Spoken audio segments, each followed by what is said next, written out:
An audit conducted by the State Department confirms that Hillary Clinton did in fact violate the Federal Records Act because she had a private email server in her home, and also because she deleted thousands of emails that she was supposed to turn over. Now, I should note that this is a different audit that is being conducted independently of the FBI investigation. So now the State Department Inspector General concludes, at a minimum, Secretary Clinton should have surrendered all emails dealing with department issues before leaving government service.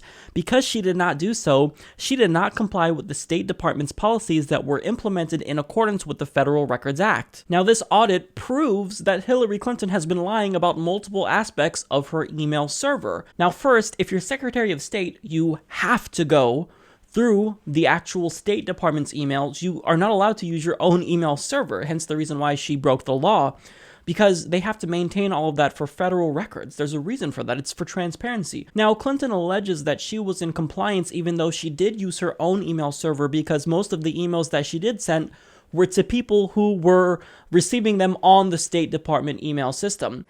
Everything I did was permitted by law and regulation.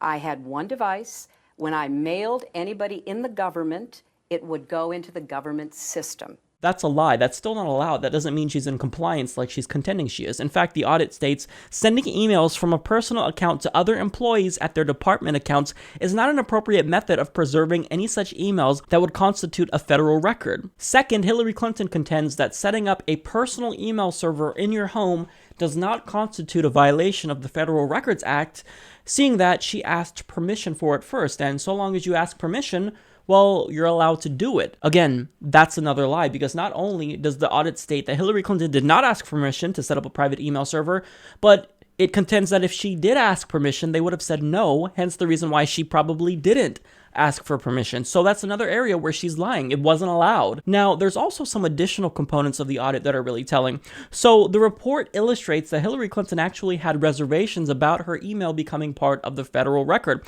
So when one of her aides actually told her that she needed to use the state email server since some of her personal emails weren't being received by others in the State Department, Hillary was quoted saying, "Let's get a separate address or device, but I don't want any risk of the personal being accessible." So the question is, what were you trying to hide, Hillary? What was so important in your personal emails that you didn't want it to become part of the federal record? This is really suspicious and doesn't look good for her. So there were a couple of State Department officials who actually tried to come up with a solution for her since she didn't want her personal emails to be part of the federal record. They talked about using 2 different devices and whatnot, but she shot down any attempts to actually solve the problem in a legal manner. Now, also, the audit reports that there were officials who were really concerned about Hillary Clinton's use of a private email server, and when they talked about her IT director about this, they, quote, were instructed to never speak of the secretary's personal email system again. Wow. So let's just reiterate what happened here. So there were many State Department officials who raised concerns about Hillary Clinton's use of a private email server. And when they asked her IT director about this and maybe to come up with solutions, they were told to never ask about it again. So Hillary Clinton knew she was in violation of the rules, and she didn't care.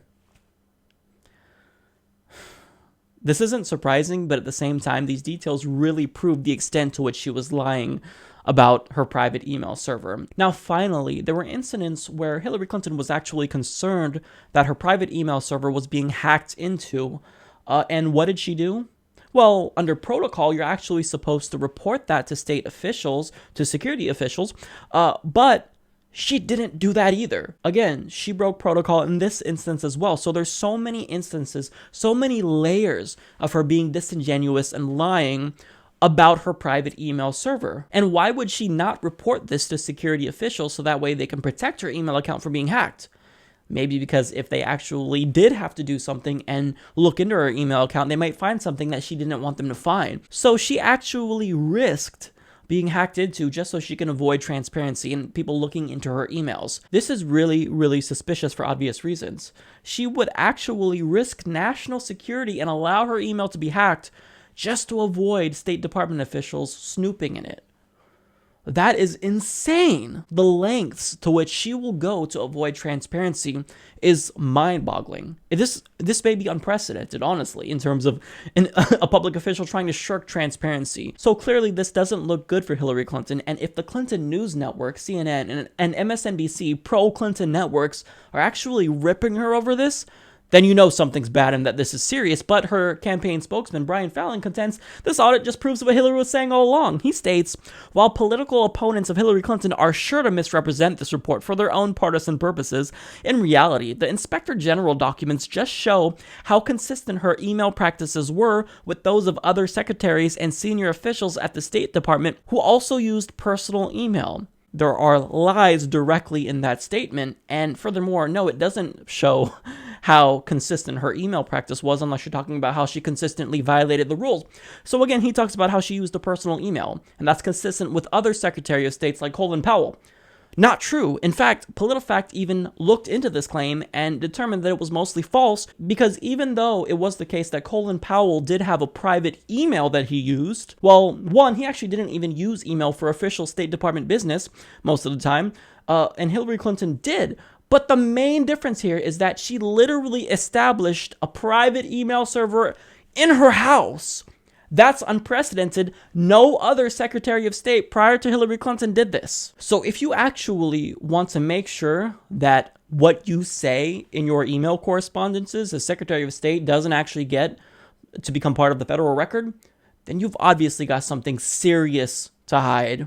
Something that would be a bombshell. And in fact, this report is a bombshell, and it actually blows my mind that her campaign would still maintain that it just proves Hillary's point all along. Now, again, I want to stress that this report or this audit is different from the investigation being conducted by the FBI.